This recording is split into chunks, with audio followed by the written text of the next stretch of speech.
इस वीडियो में हम लोग डिस्कस करने वाले हैं GST registration for the e commerce sellers इन 2025। जी हाँ, चाहे आपको अमेजोन पे बेचना है, फ्लिपकार्ट, मीशो या खुद का शॉपिफाई स्टोर भी ओपन करना है, आपको स्टार्टिंग से जीएसटी नंबर चाहिए होता है। और 2025 में तो काफी सारे चेंजेस आ चुके हैं। डॉक्यूमेंट्स में अगर आपने कोई मिस्टेक की, आपको नोटिस यहाँ पे मिल सकता है। इसके अलावा अब तो जीएसटी सेंटर पे जाकर आपको बायोमेट्रिक वेरिफिकेशन भी करना पड़ता है और उसके साथ में जीएसटी एनरोलमेंट आईडी के साथ आप विदाउट जीएसटी नंबर भी जो है ई कॉम बिजनेस शुरू कर सकते हो। तो ये सारी जानकारी दूंगा और स्टेप बाय स्टेप पूरा प्रोसीजर बताऊंगा एक ही वीडियो के अंदर, तो प्लीज पूरा वीडियो यहाँ पे जरूर देखिएगा। वीडियो को शुरू करने से पहले बताना चाहूंगा, अगर आप प्रोफेशनल एक्सपर्ट के थ्रू जीएसटी नंबर अप्लाई करना चाहते हैं अपने ई कॉमर्स बिजनेस के लिए बहुत ही अफोर्डेबल कॉस्ट के ऊपर, link in the description box, और आप हमारे 1500 से भी ज्यादा रिव्यूज को चेकआउट कर सकते हो। पहले बात करते हैं ई कॉम सेलर के लिए जीएसटी पे एक अपडेट आया था कि जीएसटी की रिक्वायरमेंट नहीं है। ये केवल उन्हीं सेलर्स के लिए जो आपके विद इन द स्टेट अगर आप सेल आउट करना चाहते हैं। और राइट नाउ केवल मीशो आपको ये फैसिलिटी प्रोवाइड करता है कि आप विदाउट जीएसटी नंबर उनके प्लेटफॉर्म के ऊपर रजिस्टर हो सकते हैं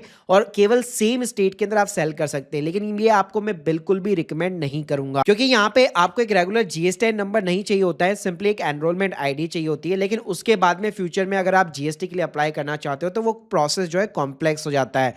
तो मैं आपको ये रिकमेंड नहीं करूंगा। अगर आपको ई कॉम बिजनेस शुरू करना है, हमेशा भाई जीएसटी जरूर अप्लाई कीजिए। सो दोस्तों, अभी तक क्या होता था, हम लोग केवल ऑनलाइन जो है इस टाइप की जीएसटी की एप्लीकेशन को जो है सबमिट कर देते थे और सीधा एआरएन नंबर जनरेट हो जाता था। लेकिन अब ऐसा नहीं है। कई सारे स्टेट के अंदर बायोमेट्रिक वेरिफिकेशन स्टार्ट हो चुका है, जहां पे प्रॉपर ना आपको पासपोर्ट की तरह अपॉइंटमेंट बुक करनी पड़ती है, वहां पे जाना पड़ता है, डॉक्यूमेंट सबमिट कराने पड़ते हैं, वेरिफिकेशन होती है। तो अगर यहाँ पे मैं डॉक्यूमेंट चेकलिस्ट की बात करूं, सिंपली प्रोप्राइटरशिप फर्म के साथ में अगर आप जाना चाहते हैं तो आपका पर्सनल पैन कार्ड, आधार कार्ड से काम चल जाता है।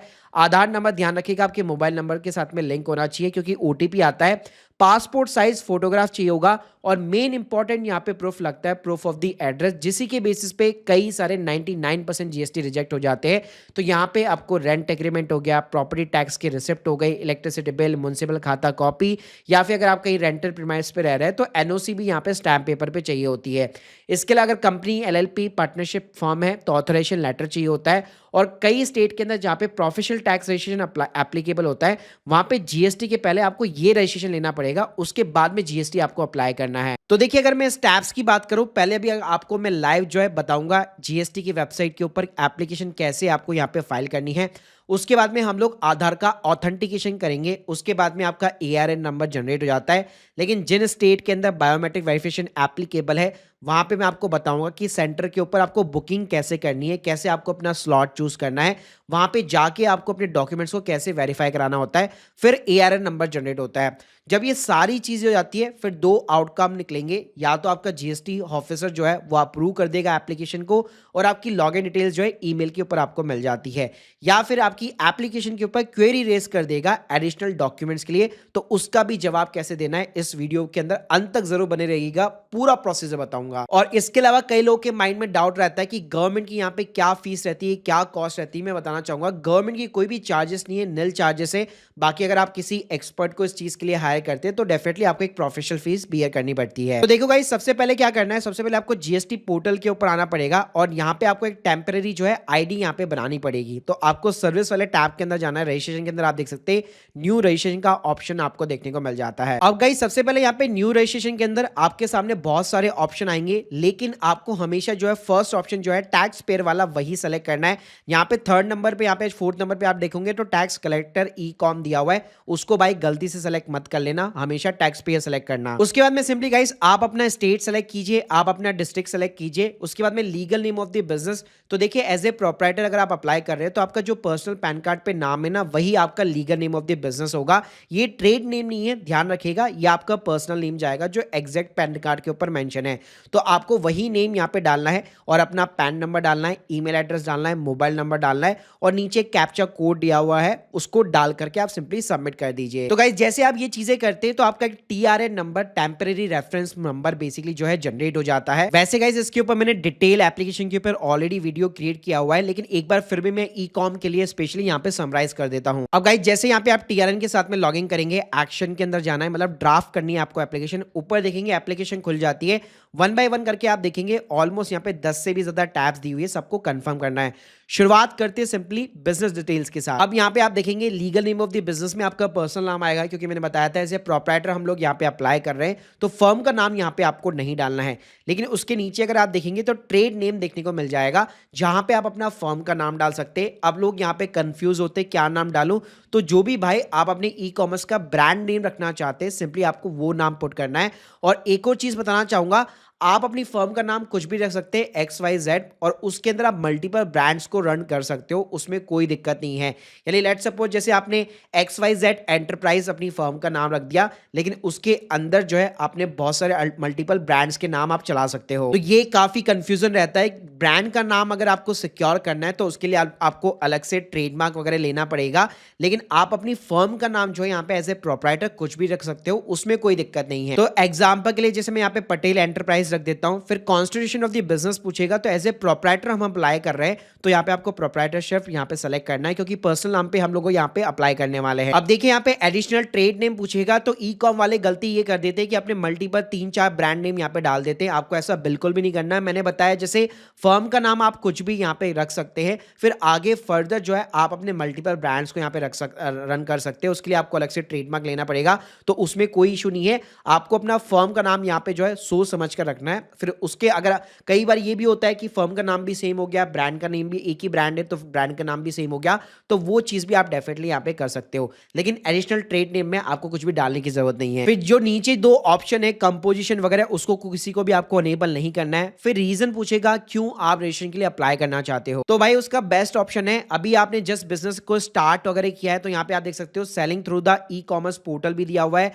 या फिर आप वॉलंटरी बेसिस के ऊपर भी ऑप्शन को सेलेक्ट कर सकते हो, उसमें कोई दिक्कत नहीं है। फिर आपको यहाँ पे date of the commencement of the business डालना पड़ता है, तो कोई भी पर्टिकुलर डेट को आप यहाँ पे सेलेक्ट कर सकते हो। ऐसा जरूरी नहीं है कि उसी दिन से बिजनेस स्टार्ट करना है, लेकिन उस दिन के बाद में आपका रजिस्ट्रेशन जैसे यहाँ पे अप्रूव वगैरह होगा, वैलिड वगैरह होगा, फिर आप अपने कस्टमर से GST वगैरह चार्ज कर सकते हो। फिर यहाँ पे इंडिकेट एग्जिस्टिंग रजिस्ट्रेशन आता है, तो टाइप ऑफ द रजिस्ट्रेशन के अंदर देखिए एज ए प्रोप्राइटर हमारे पास कोई दूसरा सर्टिफिकेट नहीं होगा, लेकिन कुछ स्टेट के अंदर अगर आप शॉपैक लाइसेंस अप्लाई करते हैं या प्रोफेशनल टैक्स रजिस्ट्रेशन अप्लाई करते हैं, तो उसकी डिटेल्स आप इंसर्ट कर सकते हो। या इसके अलावा एज ए प्रोप्राइटर एक उद्यम सर्टिफिकेट आपका बनता है फ्री ऑफ द कॉस्ट, वो आप अप्लाई कर सकते हो, और यहाँ पे आप अदर्स वाला ऑप्शन सेलेक्ट करके उसका रजिस्ट्रेशन नंबर इनपुट कर सकते हो। बाकी ये फील्ड्स कंपलसरी नहीं होती है, आप इसको ब्लैंक भी छोड़ सकते हो अगर आपके पास कोई भी एग्जिस्टिंग रजिस्ट्रेशन नहीं है तो। और जैसे आप ऊपर कोई भी ऑप्शन सेलेक्ट करेंगे, नीचे आपको उसका डॉक्यूमेंट अपलोड करना है। यानी अगर आप उद्यम सेलेक्ट कर रहे हो तो उसका उद्यम का सर्टिफिकेट अपलोड करना है, शॉपैक सेलेक्ट कर रहे हो तो उसके अकॉर्डिंग डॉक्यूमेंट अपलोड करना है। और मैंने बताया फील्ड कंपलसरी नहीं है, आप ब्लैंक छोड़ सकते हो। उसके बाद में भाई सेकंड टैब आएगी प्रमोटर्स एंड पार्टनर्स की, यानी एज ए प्रोप्राइटर आपको अपनी डिटेल्स यहाँ पे पर्सनल डिटेल्स एंटर करनी है।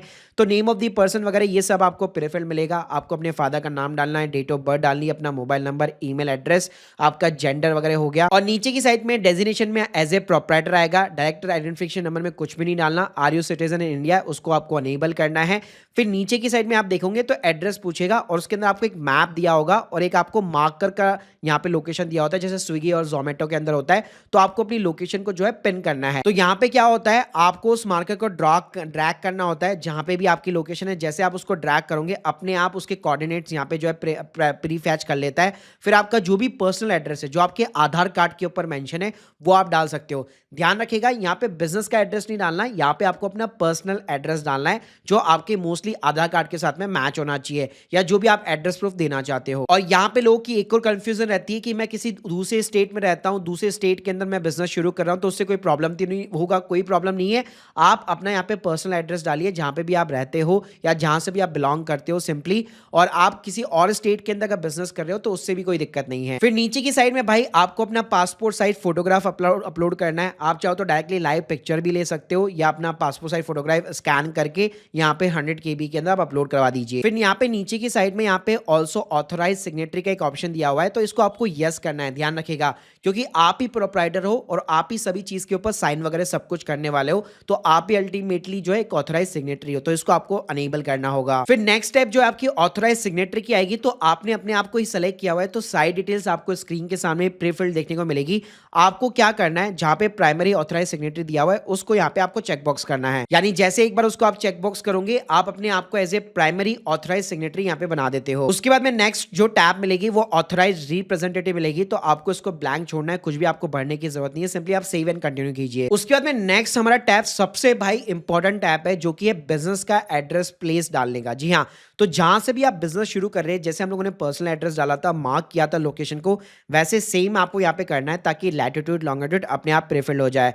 फिर उसके बाद जो भी आपका एड्रेस है जहां से आप बिजनेस शुरू करने जा रहे हो, वो प्रॉपर आपको यहाँ पे एड्रेस जो है फिलअप करना है। फिर नीचे की साइड में भाई दो आपसे जुरिडिक्शन पूछा जाएगा, एक स्टेट की होगी, एक सेंट्रल होगी। तो यहाँ पे जो है आप अपनी जो भी लोकेशन डालेंगे, ऊपर आपने जो एड्रेस दिया हुआ है उसके अकॉर्डिंग अपने आप वार्ड वगैरह सब कुछ खुल जाएंगे। तो आपका जो भी प्रॉपर वार्ड है या जो भी आपका सर्कल वगैरह है वो आपको सिंपली यहाँ पे सेलेक्ट करना है। फिर उसके बाद में ऊपर हम लोगों ने जो भी एड्रेस सेलेक्ट किया था ना, उसके अकॉर्डिंग यहाँ पे nature of position of business के अंदर या प्रीमाइस के अंदर आपको ऑप्शन सेलेक्ट करने हैं। जैसे अगर आपकी खुद की प्रॉपर्टी है तो सिंपली अपना लाइट बिल, और अगर किसी और के नाम पे लाइट बिल है तो उसके साथ में एक एनओसी जो है स्टैम्प पेपर के ऊपर आपको अपलोड करानी पड़ेगी।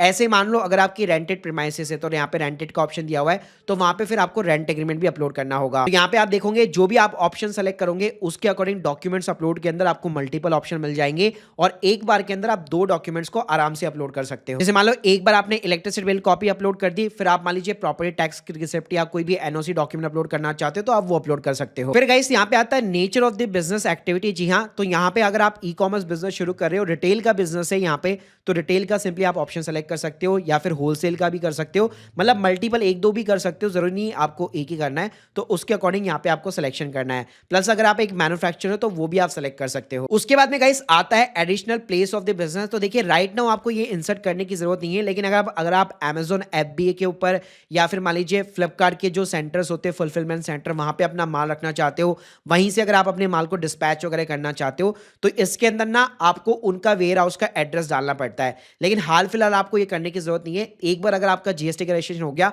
उसके बाद में भी आप कर सकते हो, क्योंकि यहाँ पे ना आपको डॉक्यूमेंट चाहिए होगा। फ्लिपकार्ट आपको एक ऑथराइज लेटर देता है पूरा अपने प्रॉपर वेयर हाउस का कि आप यूज कर सकते हो, तो अब वो आपको एनओसी वगैरह डॉक्यूमेंट चाहिए होंगे। तो अभी हाल फिलहाल आपके पास में ऑब्वियसली बात है अवेलेबल नहीं होगा, तो यहाँ पे कुछ भी additional place of the business डालने की आपको जरूरत नहीं है, आप इसको स्किप कर सकते हो। और एक बार जैसे आपका जीएसटी नंबर आ जाता है उसके बाद में भी आप इसको वापस अमेंडमेंट करवा के additional place of the business डाल सकते हो। अब गाइस यहाँ पे गुड्स एंड सर्विस आएगा, यहाँ पे आपको अपना HSN कोड, SSC कोड डालना पड़ता है। तो जिस भी टाइप का आपका प्रोडक्ट है, जो भी आपकी जीएसटी रेट्स एप्लीकेबल होती है, 2 से 3 वर्ड्स केवल अगर आप सर्च करेंगे, जैसे अगर आप टेक्सटाइल सर्च करेंगे तो अपने आप यहाँ पे लिस्ट निकल के आ जाती है। बाकी गाइस इसके ऊपर मैंने एक पूरा सेपरेट वीडियो भी यहाँ पे जो है क्रिएट कर रखा है, जहाँ पे मैंने एक टूल बना रखा है AI के बेस पे, ChatGPT के बेस पे, जहाँ पे सिंपली आप डालोगे कि किस चीज का बिजनेस है आपका, आपको अपने आप यहाँ पे HSN कोड बता देगा। इस वीडियो के लिंक आपको डिस्क्रिप्शन बॉक्स में प्रोवाइड कर दूंगा। उसके बाद में गाइस नेक्स्ट स्टेप के अंदर स्टेट स्पेसिफिक इन्फॉर्मेशन मांगेगा। तो जो भी आपका स्टेट आपने सेलेक्ट किया हुआ है जहाँ पे भी आप बिजनेस रन कर रहे हो, तो कुछ स्टेट के अंदर ये इलेक्ट्रिसिटी बिल की जो है यहाँ पे जो कंज्यूमर नंबर वगैरह होता है वो मांगता है। तो name of the electricity board आपका जो भी स्टेट का है वो आपको डाल के अपना इलेक्ट्रिसिटी बिल की कॉपी का जो है नंबर डालना पड़ेगा।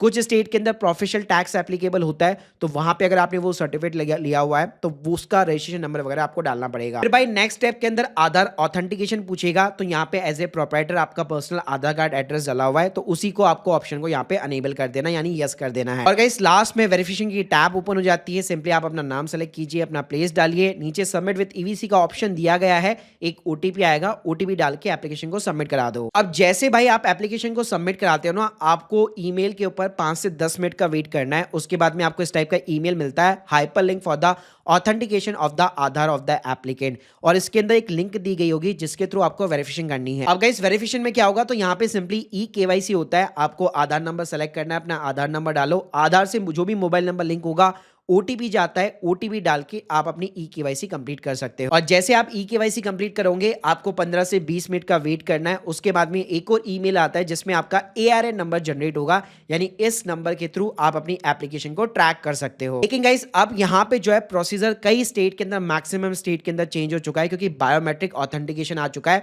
तो अब ना आपको हाइपर लिंक नहीं मिलती, आपको इस टाइप का इंटीमेशन मिलता है बायोमेट्रिक ऑथेंटिकेशन के लिए, जहां पे जो भी आपने लोकेशन डाली होगी उसके नियर बाय जो भी गवर्नमेंट का जीएसटी सुविधा केंद्र होगा, रजिस्टर केंद्र होगा, उसका एड्रेस दिया हुआ होगा, और उसी के अंदर एक लिंक दी हुई है जिसके थ्रू आपको अपॉइंटमेंट बुक करनी है। तो इस लिंक के ऊपर जैसे आप जाते हो, अपना अगेन TRN नंबर डालो, ठीक है, आपका नेम वगैरह हो गया, फोन नंबर वगैरह हो गया, फिर वहां पे आपको स्लॉट्स मिलते हैं। और इसके ऊपर भी भाई मैंने पूरा डेडिकेट सेपरेट वीडियो यहाँ पे बना रखा है कि वो बायोमेट्रिक ऑथेंटिकेशन जो है वो प्रॉपर तरीके से कंप्लीट कैसे होता है। बाकी गाइस जैसे आप अपनी अपॉइंटमेंट बुक कर देते हो, फिर आपको इस टाइप का ईमेल मिल जाता है कि हाँ आपकी अपॉइंटमेंट कंफर्म हो गई है, आपको डेट मिल जाती है और टाइम का स्लॉट मिल जाता है। तो उस टाइम पे आपको अपने सारे ओरिजिनल डॉक्यूमेंट्स लेके जीएसटी सेंटर जाना पड़ता है और जीएसटी सेंटर पे जैसे चीजें वेरीफाई होती है उसके बाद में आपका एआरएन नंबर जनरेट होता है। अब एआरएन से एप्लीकेशन ट्रैक कैसे होती है, तो वही सेम जीएसटी पोर्टल के अंदर रेशन टैब के अंदर आप ट्रैक एप्लीकेशन स्टेटस देख सकते हो। तो यहाँ पे आप जैसे एआरएन को सर्च करोगे ना, आपको प्रॉपर यहाँ पे स्टेटस दिखा देता है। अब स्टेटस यहाँ पे डिफरेंट टाइप के होते हैं। जैसे मान लो अगर आपने जस्ट एप्लीकेशन फाइल की है तो पेंडिंग फॉर प्रोसेसिंग आपको दिखाएगा कि टैक्स ऑफिसर के पार्ट पे पेंडिंग है। अगर पेंडिंग फॉर क्लैरिफिकेशन बताता है, इसका मतलब है कि गवर्नमेंट जो ऑफिसर है उसने आपको एक नोटिस इशू किया है और उसका आपको जवाब देना पड़ता है 7 दिनों के अंदर। और इसके ऊपर भी जवाब कैसे देना होता है, कैसे लिखना होता है, आपको कहाँ रिमार्क्स सबमिट करने होते हैं, इसके ऊपर भी डिटेल मेरा डेडिकेट वीडियो मिल जाएगा आपको।